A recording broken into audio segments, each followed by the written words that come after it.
Hallo und willkommen bei Niki at Home. Schön, dass du da bist. Heute zeige ich dir, wie du einen Kranz aus Hortensien ganz einfach selber machen kannst. Ja, den Kranz, den wir heute machen, den machen wir aus Annabelle-Hortensien. Ich kann noch keine Rispenhortensie benutzen. Ich sage euch auch gleich warum. Ich könnte ja auch diese schöne Rispenhortensie hier im Hintergrund benutzen, aber es ist noch nicht der richtige Zeitpunkt. Ihr müsst nämlich abwarten, bis eure Hortensien ein bisschen trockener werden. Also die habe ich jetzt schon vor ein paar Tagen gepflückt und trocknen lassen. Und es geht bei der Annabelle wunderschön, wenn sie sich grünlich gefärbt hat. Wenn sie noch weiß ist, dann sind die Blüten frisch und dann könnt ihr das noch nicht machen. Die würde einfach welken, also wenn ihr sie abschneidet und sie kein Wasser mehr bekommt. Also es ist wichtig, ihr wartet, bis sie grün sind. Ich zeige es euch gleich drüben beim einen Hortensien, den Unterschied. Und dann, wenn ihr sie anfasst, dann merkt ihr auch schon, die sind so ein bisschen trockener, die Blüten, nicht ganz so weich. Und die Farbe verändert sich halt von weiß auf so ein zartes Grün. Und dann ist die perfekte Zeit, eure Kränze oder Trockengestecke mit Hortensien zu machen. Hier im Hintergrund ist meine Limelight und die blüht jetzt im August noch wunderschön. Die Annabelle ist einfach schon früher, deshalb sind die Blüten schon so ein bisschen verfärbt und angetrocknet. Aber bei der Rispenhortensie Limelight oder bei den meisten Rispenhortensien bleibt es noch ein bisschen. Die sind jetzt in voller Blüte und die haben ganz weiche, weiße Blütchen. Und dann im Herbst, wenn sie sich so grün, rosa verfärben und dann, wenn ihr sie anfasst, merkt ihr schon, die Blätter oder die Blütenblätter sind einfach ein bisschen trockener. Und dann ist der perfekte Zeitpunkt für die Rispenhortensie, sie zu ernten oder abzuschneiden und, ja, und einfach für Kränze oder Trockengestecke zu benutzen. Jetzt zeige ich euch erstmal die Annabelle, wie sie in voller Blüte ausschaut. Ich liebe die Blüten der Annabelle. Die Annabelle ist ja eine Schneeballhortensie und so sehen die Blüten auch aus, sind richtige Blütenbälle mit Hunderten von ganz kleinen, weißen, zarten Blütchen. Und jetzt zeige ich euch die Annabelle, wie sie jetzt ausschaut. Wenn die Blütezeit dann vorbei ist, dann trocknen die Blüten langsam aus und verändern ihre Farbe und werden so leicht grün. Und auch wenn ihr sie anfasst, fassen sie sich anders an. Nicht mehr weich und zarte Blütchen, sondern eher so ein bisschen getrocknet und einfach ein bisschen härter. Und das ist genau der richtige Zeitpunkt, um sie jetzt abzuschneiden und für Trockengestecke und Kränze zu verwenden. Diese Blüte habe ich schon vor ein paar Tagen geschnitten und die ist jetzt wunderbar getrocknet und die sieht fast unverändert aus. Ihr braucht da nichts zu machen, kein Haarspray, gar nichts. Ihr schneidet sie einfach nur ab. Es kommt wirklich nur auf den richtigen Zeitpunkt an. Aber schneidet nur so viel Blüten ab, wie ihr braucht, weil ihr wisst ja, die Annabelle lasse ich immer über den Winter mit der Blüte stehen. Einmal sieht es wunderschön aus, auch wenn der Schnee drauf fällt und im Herbst, wenn sie sich so verfärben, und es schützt die Pflanze auch. Also lasst sie einfach stehen. Die ihr nicht verwendet für irgendwelche Gestecke, die lasst ihr besser über den Winter stehen. Falls ihr mein Video noch nicht gesehen habt, wie ich die Annabelle schneide, das verlinke ich euch hier. Jetzt kann es auch schon losgehen. Also schnapp dir eine Gartenschere und schneide deine Annabelle. Du kannst natürlich auch welche nehmen, die umgeknickt sind. Das habe ich auch gemacht, weil die haben ja sowieso schon ein bisschen gelitten und sehen nicht mehr so schön aus. Also die sind perfekt für Gestecke, aber ich musste auch noch ein paar mehr schneiden. Lasst euch ein bisschen mehr stehlen, das hilft uns später. Ich verrate euch gleich warum. Jetzt zeige ich euch erstmal, oder besser gesagt, hört mal zu, wie die Annabelle sich jetzt anhört. Da hört man, dass die Blätter schon ganz schön, oder die Blütenblätter schon ganz schön trocken sind.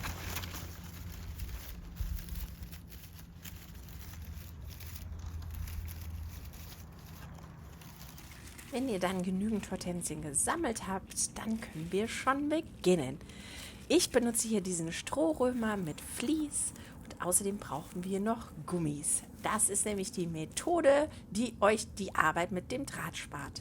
Die Gummis, die schneidet ihr einfach auf und dann könnt ihr ihn um den Kranz legen, ganz eng anlegen und dann dreimal verknoten. Ich habe am Anfang nur zweimal geknotet, aber manchmal ist es aufgegangen. Also würde ich euch empfehlen, 3 Knoten. Alles, was übersteht, könnt ihr abschneiden. Am Anfang habe ich es noch nach hinten gedreht, braucht man aber gar nicht, sieht man sowieso später nicht. An euren Hortensien müsst ihr die Blätter entfernen. Hier waren oben so kleine Blättchen noch, die zupfe ich auch immer ab. Und unten, wenn am Stiel welche sind, macht ihr die auch ab. Ja, und das ist es eigentlich schon. Dann könnt ihr es direkt unter den Gummi stecken. Solange ihr nicht gegen eine Scheibe legt oder einen Spiegel, könnt ihr es nur auf der einen Hälfte bestücken. So habe ich es heute gemacht.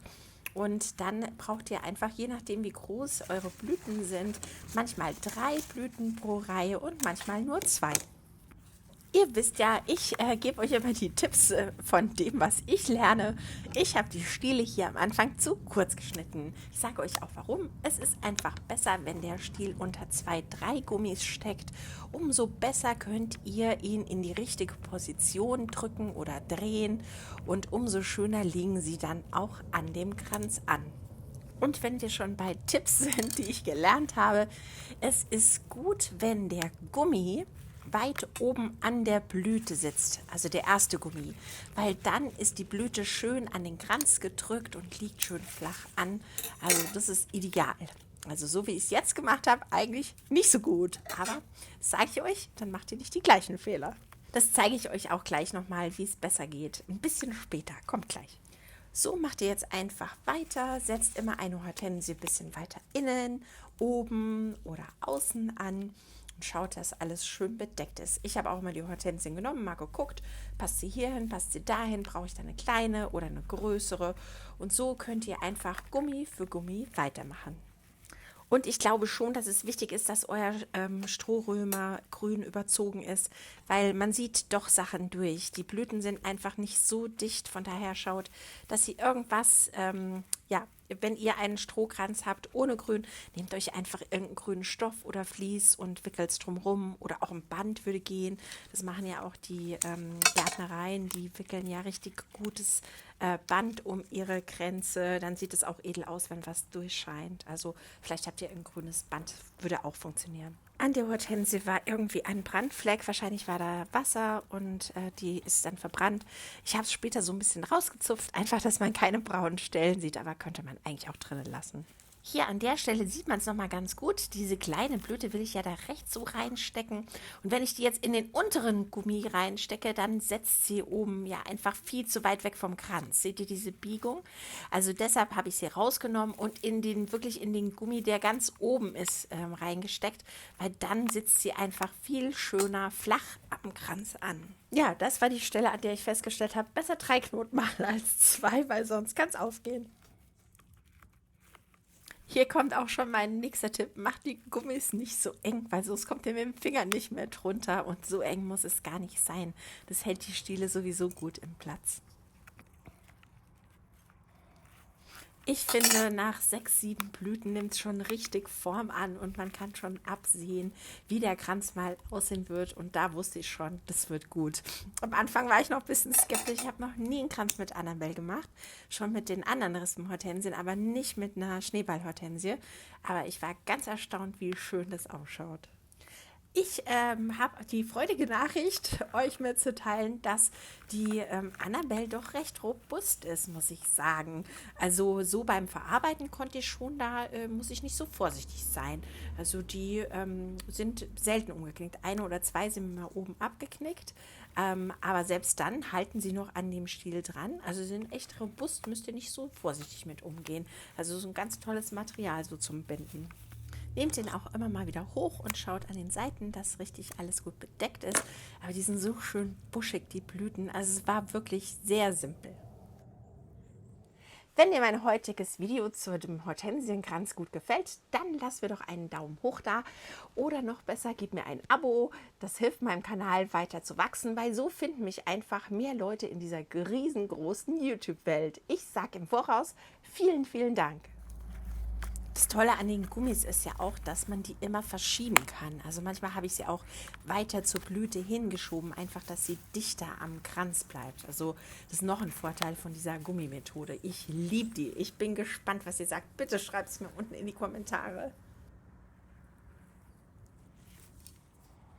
Ich habe den Abstand zwischen den Gummis immer so 5 Zentimeter gehabt ungefähr.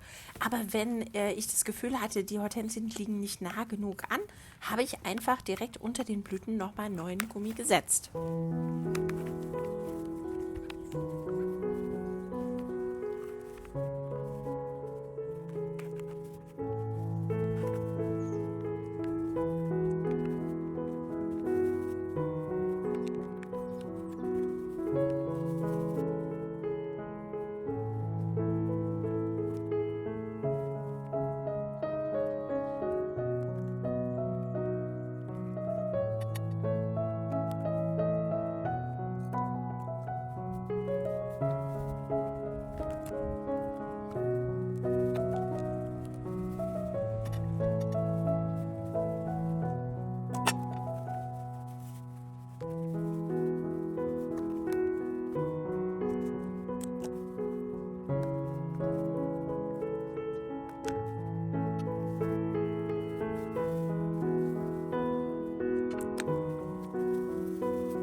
Jetzt sind wir schon fast fertig. Nur hier an der Seite zum Schluss ist noch eine kleine Lücke, die wir füllen müssen.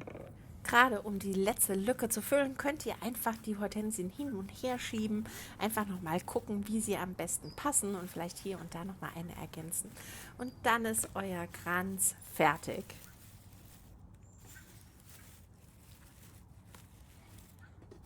Jetzt braucht unser Kranz nur noch eine Aufhängung und ich habe verschiedene Bänder dran gehalten, aber dann gleich gemerkt, dass der Kranz an sich so toll wirkt, der braucht überhaupt kein Band. Deshalb wollte ich entweder eine Nylonschnur nehmen, habe mich aber dann, weil es einfach ein bisschen simpler ist in der Aufhängung, für einen dünnen Draht entschieden. Den habe ich einmal drum gebunden und verknotet und den konnte ich gut an meiner Tür anbringen.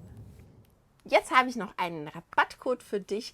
10% auf alle Teakholzmöbel und Sonnenschirme von Kai Wiechmann. Kai Wiechmann ist mein Kooperationspartner seit Mai. Die Produkte kaufe ich nicht erst dieses Jahr, die kaufe ich schon seit sehr, sehr vielen Jahren. Die Sonnenschirme habe ich hier in meinem Garten stehen. Die spenden mir gerade den schönen Schatten.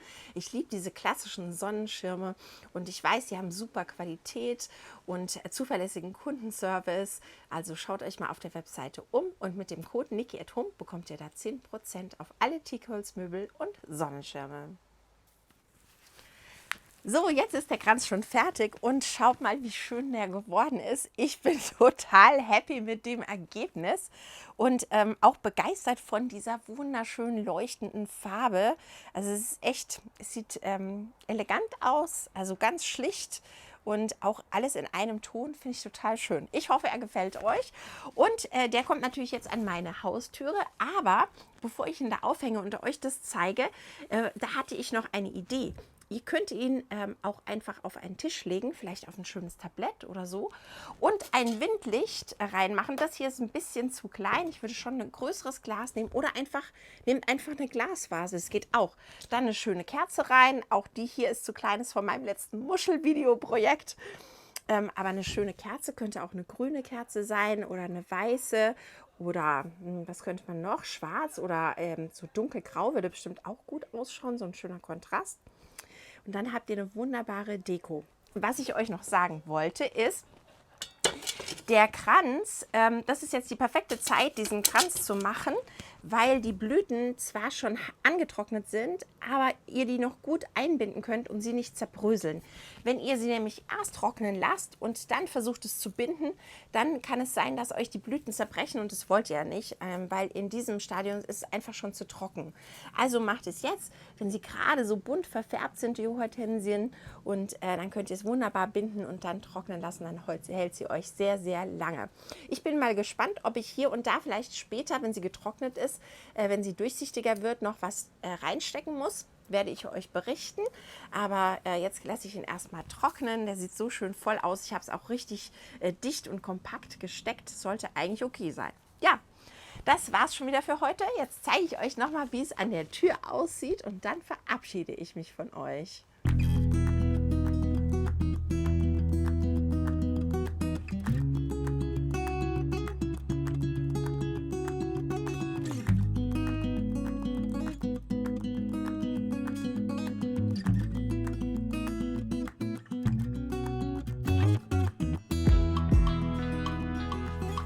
Also ich finde, an der Tür kommt er super zur Geltung, weil die Tür ja auch so dunkel ist und dieses Grüne, also das ist echt, mir gefällt es total gut. Ich bin gespannt, was ihr sagt. Schreibt es mir gerne in die Kommentare. Ihr wisst ja, ich höre gerne von euch und freue mich über jede Nachricht. Und, ich habe noch was. Und zwar diese Gummis, die muss ich jetzt mal holen. Diese Gummis habe ich mir nämlich bestellt für meine Adventskränze. Und ich wollte ja schon lange einen Shop machen, bin ich auch dran. Ich arbeite dran, also es ist alles nicht so einfach, aber es kommt. Aber diese Gummis, die verschenke ich, weil die sind ja perfekt auch für den Adventskranz oder wenn ihr jetzt einen Hortensienkranz macht. Und diese Gummis, die sind schon ein bisschen porös geworden. Die habe ich letztes Jahr gekauft und in einer großen Packung. Und ich habe jetzt schon gemerkt, also es geht noch, aber manche sind gerissen. Von daher würde ich sie euch einfach schenken. Jeder, der mindestens 5 Kommentare in meinen alten Videos gemacht hat, der bekommt 20 Stück und die verschenke ich euch kostenlos und ihr müsst mir dann nur eure E-Mail-Adresse schicken, dass ich euch ja, kontaktieren kann. Falls ihr auf meiner Webseite noch nicht registriert seid, dann müsst ihr das noch schnell machen. Aber das geht ganz einfach. Ich verlinke das alles unten und dann schicke ich euch 20 kostenlose Gummis. Könnt ihr entweder jetzt oder im Advent für eure Adventskränze benutzen, weil es ist wirklich die einfachste und simpleste Methode, eure Kränze zu binden. Falls ihr das noch nicht gesehen habt, mein Adventskranz-Video mit dieser Methode ist, verlinke ich euch hier. So, aber das war's jetzt. Ich sage auf jeden Fall vielen, vielen Dank fürs Zuschauen. Schön, dass ihr wieder mit dabei wart. Und ich bin sehr, sehr, sehr, sehr dankbar, dass mein Kanal mittlerweile 26.000 Abonnenten hat. Und das habe ich euch zu verdanken, weil ihr meine Videos schaut und liked und abonniert und mit Freunden teilt. Und ja, ich sage danke und bis zum nächsten Mal. XOXO, eure Niki.